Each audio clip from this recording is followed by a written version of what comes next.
Hi welcome back to my channel. ఈ రోజు కథ నా ప్రియ సఖి 12వ భాగాన్ని వినేద్దాం. రామ్ చేతిని తన 2 చేతులతో చుట్టేసి రామ్ వంక ప్రేమగా చూస్తూ ముందుకు నడుస్తుంది సీత. తన వైపే చూస్తున్న సీత కళ్ళలోకి చూసి, ఏంటి సీత అలా చూస్తున్నావు అన్నాడు రామ్. నాకు ఈరోజు మాట్లాడాలి అనిపిస్తుందండి, కానీ మాటల్లో చెప్పలేని భావాలు నావి అనుకుని ఏమీ లేదు అంటూ తల అడ్డంగా ఊపి కళ్ళు వాల్చేసింది.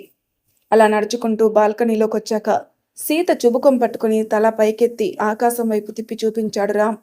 ఆకాశ వీధిలో సీత అని పేరు వెలుగులు చిమ్ముతూ విహరిస్తుంది.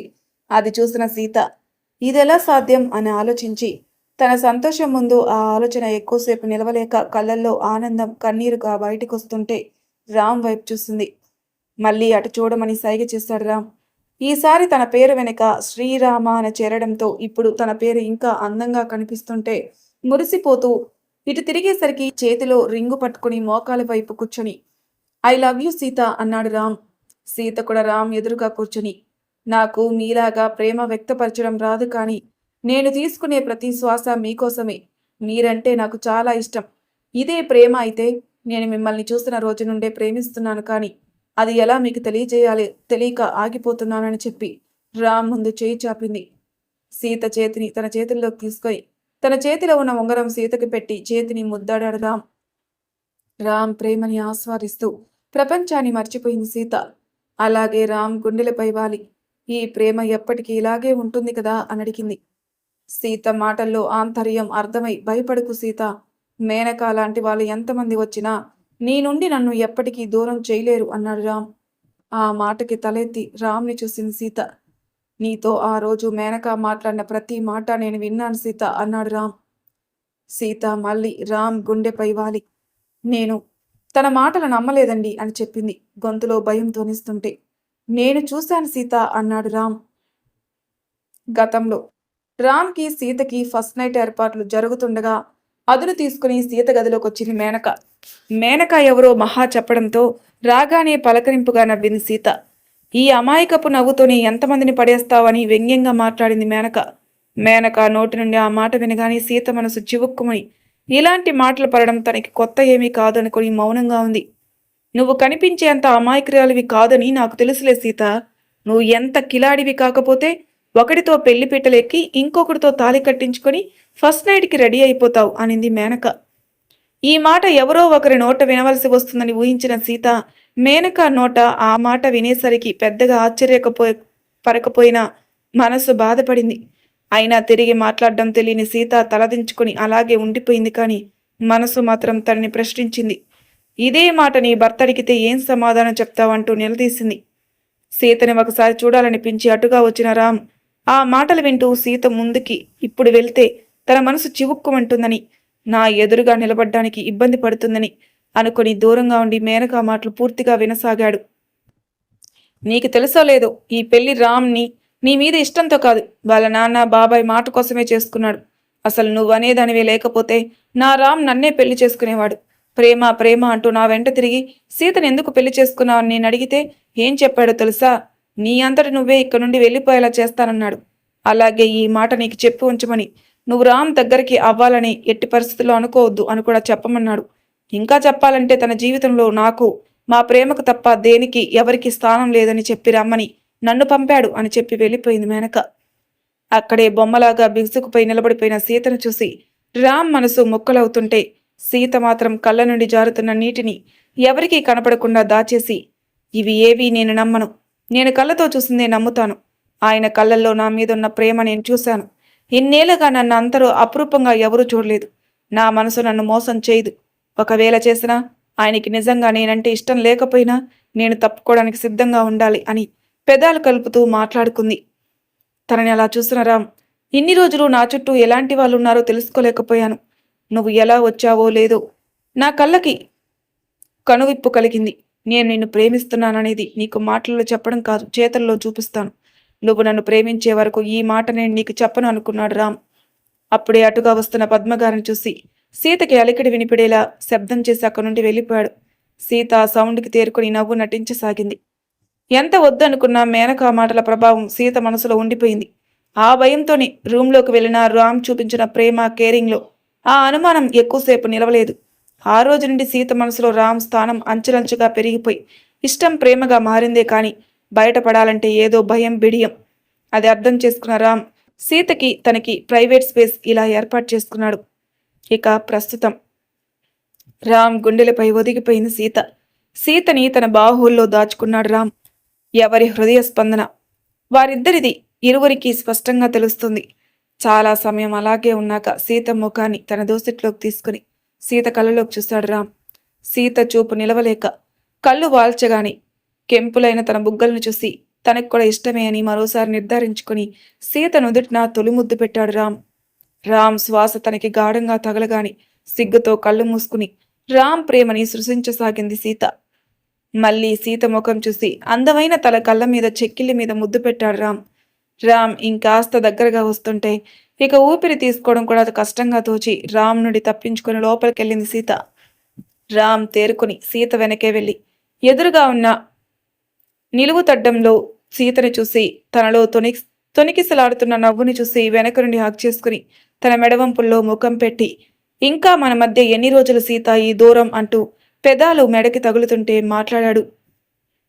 సీత రామ్కి అడ్డు చెప్పకపోయినా సహజంగా ఆడపిల్లకుండే బిడియం తనలో కూడా ఉండడంతో రామ్ మాటలకి సమాధానం ఎలా చెప్పాలో తెలియక రామ్ భుజం మీదకి తలవాల్చి కళ్ళు మూసుకుంది. తన ఆ చర్యతో ఇష్టాన్ని తెలియజేయడంతో రామ్ తన పట్టు బిగించాడు. రామ్ కోమల సుకుమారమైన తన మెడవంపుని ముద్దాడుతూ సీతని తన వైపుకు తిప్పుకున్నాడు. చేతులు మళ్ళీ సీత బుగ్గలకు పైకి చేర్చి సుతిమెత్తగా పెదాలు అందుకొని ముద్దు పెట్టాడు రామ్. రామ్ చేతుల్లో ఉక్కిరి బిక్కిరవుతుంది సీత. ఊపిరి తీసుకోవడం కూడా తన వల్ల కావడం లేదు. కానీ రామ్ పంచే ప్రేమ ముద్దు మాధుర్యం ఆస్వాదిస్తూ ఉండిపోయింది. రామ్ మెల్లగా సీతని వదిలి ప్రేమని మాటల్లో చెప్పలేనప్పుడు ఇలా ముద్దులతో చెప్పచ్చు తెలుసా సీత, ఈ ముద్దులో ప్రేమ మాత్రమే ఉంది, కోరిక లేదు అన్నాడు రామ్. నాకు తెలుసు అని చెప్పకనే చెప్తూ తలూపింది సీత. రామ్ వంక సూటిగా చూడలేక మళ్ళీ సీతని దగ్గరకు లాక్కుని ముద్దుని కొనసాగించాడు. ఎంతసేపటికి రామ్ వదలకపోవడంతో రామ్ భుజం తట్టసాగింది సీత. సరిగ్గా ఇంట్లో గడియారం 12 గంటలు గంట కొట్టగాని ఇదివరకే ఆగిపోయిన పువ్వులు మళ్ళీ కురవడం మొదలయ్యాయి. ఈసారి సీతని వదిలి తన ముఖం చేతితో పట్టుకుని కళ్ళలోకి చూడ్డానికి ప్రయత్నించాడు. సీత కళ్ళు మూసి ఉంచేసరికి సీత అని పిలిచాడు. కళ్ళు అలాగే మూసి ఉంచి అంది. కళ్ళు తెరువు ఒకసారి అని అడిగాడు రామ్. సీత కళ్ళు తెరవగానే తన కళ్ళలోకి చూస్తూ హ్యాపీ బర్త్డే సీత అన్నాడు రామ్. ఈరోజు తన పుట్టినరోజుని ఆలోచించి అవును కదా అని గుర్తుకురాగాని మీకెలా తెలుసు అని మెల్లగా అడిగింది. నా సీత గురించి నాకు తెలీదా అన్నాడు రామ్. నా సీత అనే మాటకి అందంగా నవ్వింది. నీకు చేయి కలిపి హగ్ చేసుకుని నుదుటిన కానీ బుగ్గ మీద కానీ ముద్దు పెట్టుకుని బర్త్డే విషెస్ ఎవరైనా చెప్తారు కానీ ఇలాంటి విషెస్ నేను మాత్రమే చెప్పగలను సీత. ఇది నా హక్కు. నువ్వు నా సీతవి, నేను నీ రామ్ని. అందుకే నీకు ఇబ్బందిగా అనిపించినా ఇలాగే చెప్పాను అన్నాడు రామ్. సీత తల మీద గెడ్డమానించి సీతని గుండెకి హత్తుకుంటూ ఆ మాటలు రామ్ నోటితో అంటుంటే అతడి గుండె సడిలో వింటుంది సీత. ఇంత ప్రేమించే భర్త తనకి లభించడం నిజంగా తన అదృష్టానికి నిదర్శనం అనుకుంది. తర్వాత సీతని టెర్రస్ పైకి తీసుకెళ్లి అప్పటికే అన్నీ అరేంజ్ చేసి ఉంచడంతో సీతతో కేక్ కట్ చేయించి ముందుగా సీతకే పెట్టాడు. సీత రామ్ నోటికి కేక్ అందించింది. సీత ఏం గిఫ్ట్ కావాలి అని అడిగాడు రామ్. సీత ఒక్క నిమిషం ఆలోచించి ఏం అడిగినా ఇస్తారా అని అడిగింది అనుమానంగా రామ్ వైపు చూస్తూ. నువ్వు అడిగి చూడు, ఇవ్వకపోతే అప్పుడు చెప్పు అన్నాడు రామ్. నిజంగా ఏం అడిగినా ఇస్తారు కదా అని అడిగింది మళ్ళీ. సీత తలకి తన తలని ఢీకొట్టి ఇస్తాను అన్నాడు రామ్. అయితే ఇప్పుడు కాదు తర్వాత అడుగుతాను అని చెప్పింది సీత. సరే అని నవ్వి అమ్మ నిన్ను త్వరగా తీసుకురమని చెప్పింది, వెళ్దామా, కాసేపు ఉందామా అని అడిగాడు రామ్. వెళ్దాం అని చెప్పింది సీత. సీత వెనకే నడుస్తూ ఏదో గుర్తొచ్చిన వాడిలా సీత చేయి పట్టుకొని ఆపి మనస్ఫూర్తిగా నన్ను అంగీకరించావు కదా, పెళ్ళైపోయింది కనుక ఇక ఇక్కడే ఉండాలి కాబట్టి తప్పక ఒప్పుకున్నావా అన్నాడు రామ్. సీతకి సమాధానం ఎలా చెప్పాలో తోచక రామ్ ముఖాన్ని పక్కకు తిప్పి బుగ్గ మీద ముద్దు పెట్టి కిందికొచ్చేసింది. అర్ధరాత్రి ఫోన్ మోగడంతో అలసిపోయి పడుకున్న గజలక్ష్మి కళ్ళు నులుపుకుంటూ లేచి ఫోన్ ఎత్తింది. అవతల మాటలు విని ఫోన్ అలాగే వదిలేసి భయంగా కళ్ళు పెద్దవి చేసి చూస్తూ ఆలోచనలో పడింది. తన రూమ్ కిటికీ నుండి గజలక్ష్మి ముఖ చిత్రం చూసి గర్వంగా నవ్వుతూ నా బిడ్డ జోలికి వెళ్తే ఇన్ని రోజులు నేను చూస్తూ ఊరుకున్నానేమో, కానీ నా అల్లుడు నిలువుగా చీరేస్తాడు అని కూతురు అల్లుణ్ణి తలుచుకుని మురిసిపోయారు విశ్వనాథం గారు. సీత ఇంటికొచ్చే వరకు అందరూ మెలకువగానే ఉండి, తన ఇంట్లో అడుగు పెట్టంగానే లైట్స్ వేసి గట్టిగా హ్యాపీ బర్త్‌డే అని అరిచారు. వాళ్ళ అరుపుకి భయపడి వెనక్కి అడుగు వేసి బ్యాలెన్స్ మిస్ అయి రామ్ మీద పడింది. రామ్ వెనక్కి పడకుండా తమాయించుకుని నిల్చుని సీతని పడకుండా ఆపాడు. అందరూ నవ్వుతూ నిల్చున్నారు. ఇందాక రామ్ చెప్పినట్టు కౌసల్య గారు, యశోధర గారు సీత నుదుటిన ముద్దు పెట్టి విష్ చేశారు. మహా బొగ్గు మీద ముద్దు పెట్టింది. భరత్ షేకెండ్ ఇస్తూ విష్ చేశాడు. దశరథ్, శరత్ గారు ప్రేమగా తలనిమిరి విష్ చేశారు. సీత రామ్ వైపు చూడంగానే కన్ను గీటి నవ్వాడు రామ్. సీత వెంటనే చూపు తిప్పేసింది కంగారుగా. రామ్ నవ్వుకుంటూ పైకెళ్ళాడు. అందరూ వెళ్ళి పడుకోండి అని యశోధర గారు చెప్పడంతో అందరూ ఎవరి రూమ్కి వాళ్ళు వెళ్ళిపోయారు. సీత కూడా పైకెళ్ళి రూమ్లోకి తొంగి చూసింది. రామ్ పడుకున్నాడా లేదా అని. రామ్ కనపడకపోయేసరికి ఇంకాస్త తొంగి చూసింది సీత. తన వెనకే రామ్ కూడా వంగి రూమ్లోకి చూస్తూ ఏం చూస్తున్నావు సీత అని అడిగాడు చెవి దగ్గరగా వచ్చి. అదిరిపడి నిలిచింది సీత. చెప్పు, ఏం చూస్తున్నావు అన్నాడు రామ్ కాస్త సీరియస్నెస్ మెయింటైన్ చేస్తూ. అది అది అని గొనుగుతూ మీరు పడుకున్నారో లేదో అని లో గొంతుకులో చెప్పింది. వస్తున్న నవ్వుని ఆపుకొని నేను పడుకుంటే ఏం చేద్దామని అని అడిగాడు రామ్. ఏం చేయడం ఏంటి అని అడిగింది సీత అమాయకంగా. అప్పుడే వచ్చాడు భరత్ పైకి. రామ్ సీత మాట్లాడుకోవడం చూసి వెనక్కి వెళ్తుంటే భరత్ అని పిలిచాడు రామ్. సీత వెంటనే లోపలికి వెళ్ళిపోయి దుప్పటి కప్పేసుకుని పడుకుంది. రామ్, భరత్ కాసేపు మాట్లాడుకుని ఈ విషయం సీతకి తెలియకపోవడమే మంచిది అన్నాడు. అలాగే అన్నయ్య, నేను చెప్పను అన్నాడు భరత్. రామ్ రూమ్లోకి వచ్చి సీత పడుకున్న విధానాన్ని చూసి మొదటి రోజు బెడ్ మీద కూర్చోడానికి ఇబ్బంది పడింది. అలాంటిది ఇప్పుడు ఎంత నిస్సంకోచంగా తన బెడ్ షేర్ చేసుకుంటుందో చూసి నవ్వుకుని లైట్ ఆఫ్ చేసి సీత పక్కనే పడుకుని దుప్పటి పైనుండే సీత చుట్టూ చెయ్యేసి దగ్గరకు జరుపుకుని పడుకున్నాడు రామ్. ఇంకా నిద్రపోని సీత రామ్ పడుకున్న కాసేపటికి ముసుగు తీసి నిద్రలో కూడా నవ్వుతున్నట్టుగా ఉన్న రామ్ ముఖం చూస్తూ ప్రశాంతంగా నిద్రపోయింది. ఉదయం రామ్ కంటే ముందుగానే లేచి రెడీ అయి కిందికి వెళ్ళిపోయింది సీత. తన పక్కన సీత లేకపోవడంతో రామ్ లేచి కూర్చుని వెళ్ళిపోయినట్టుంది అని నవ్వుకుంటూ ఫ్రెష్ అయి కిందికెళ్ళాడు. తన చూపుల్ని తప్పించుకుని తిరుగుతున్న సీతని గమనించి సైట్ కొడుతున్నాడు రామ్. అందరికీ కావాల్సినవి అందిస్తున్న సీత తన వంక చూశాడు. లేదు అని ఉడుక్కుని బ్రేక్ఫాస్ట్ దగ్గర తనని వడ్డించడానికి వచ్చిన సీత చేయిని టేబుల్ కిందగా పట్టుకున్నాడు. అది విడిపించుకునే ప్రయత్నం చేసి కుదరక కదలకుండా నిల్చుని ఎవరైనా ఏమైనా అంటారేమని భయపడుతూ రామ్ వంక చూసి వదలమని సైగ చేసింది. రామ్ ఏం పట్టించుకోకుండా తింటూ కూర్చున్నాడు. రామ్ పక్కనే నిల్చుని అతనికి అన్నీ ఒక చేతో వడ్డిస్తూ ఉండడం వల్ల ఎవరు వాళ్ళని పెద్దగా గమనించలేదు. అందరూ అక్కడ నుండి తినేసి వెళ్లే వరకు అలాగే ఉండి అందరూ వెళ్ళగానే వదలండి అని అడిగింది సీత. రామ్ సీత చేయి పట్టుకుని కాస్త కిందికి లాగి ఎందుకు తప్పించుకొని తిరుగుతున్నావు అని అడిగాడు. నేనా, అదేం లేదే అని బుకాయించింది సీత. బర్త్డే విషెస్ మళ్ళీ చెప్తే కానీ నిజాలు ఒప్పుకునే లేవు కదా అన్నాడు రామ్ సీతని కవ్విస్తూ. ఆ మాటకి బుగ్గలు ఎరుపెక్కి కనురెప్పలు వాలిపోయాయి. రామ్ నవ్వి ఐ లవ్ యూ అన్నాడు చిన్నగా. రామ్ని దూరంగా తోసి తన చేయి వెనక్కి లాక్కుని కిచెన్లోకి వెళ్ళింది సీత. అందరూ హాల్లో కూర్చుని మాట్లాడుతూ ఉండగా ఇంటి ముందాగింది విశ్వనాథం కారు.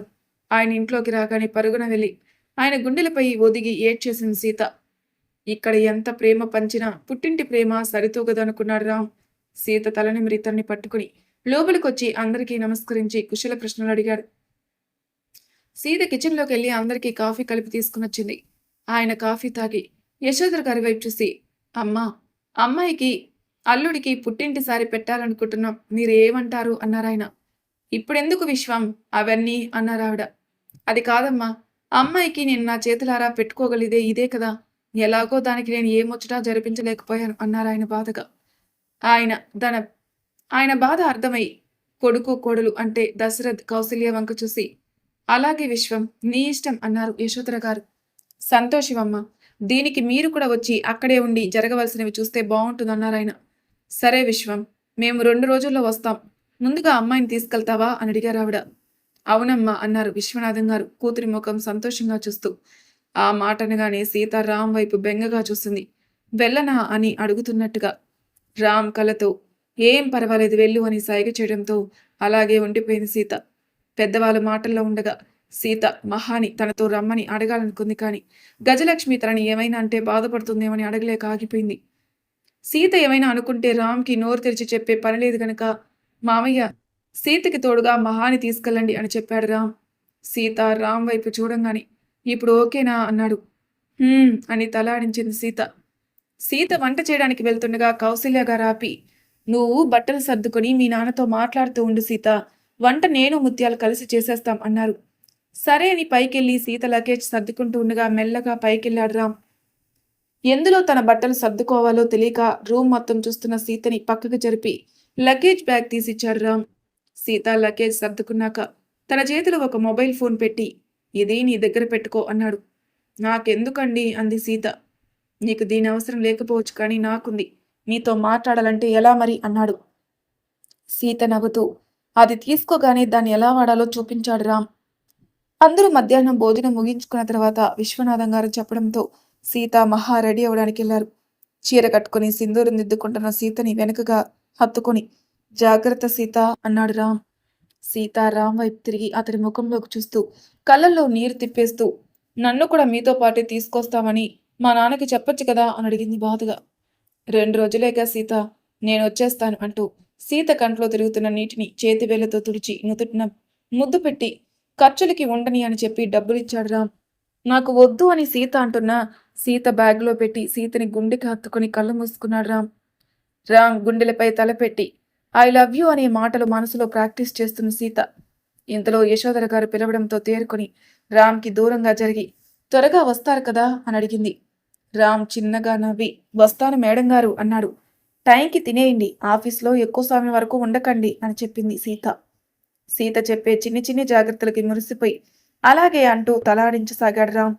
చిన్న పిల్లాడిలాగా బుద్ధిగా తన మాటలు వింటున్న రామ్ ముఖాన్ని చేతుల్లో పట్టుకుని మునివేలపై నిల్చుని అతడు నుదుటిపైన ముద్దు పెట్టి ఐ లవ్ యూ అని చెప్పి, మీకోసం ఎదురు చూస్తూ ఉంటాను అని చెప్పి బయటికి పరుగులాంటి నడకతో వెళ్తుంటే సీత చేతిని పట్టుకుని ఆపి, ఇలా ఊపిరాడకుండా చేసి వెళ్తే ఎలా ఉండాలి 2 రోజులు అన్నాడు రామ్. వెనక్కి తిరిగి చూడలేక అలాగే ఉండి చేయి విడిపించుకుని బయటికెళ్ళిపోయింది సీత. రామ్ నవ్వుతూ చేత్తో తల వెనక్కి జుట్టు చెరుపుకుంటూ సీత వెళ్ళిన వైపే ప్రేమగా చూడసాగాడు. మరి తర్వాయి భాగంలో ఏం జరుగుతుందో నెక్స్ట్ ఎపిసోడ్లో తెలుసుకుందాం.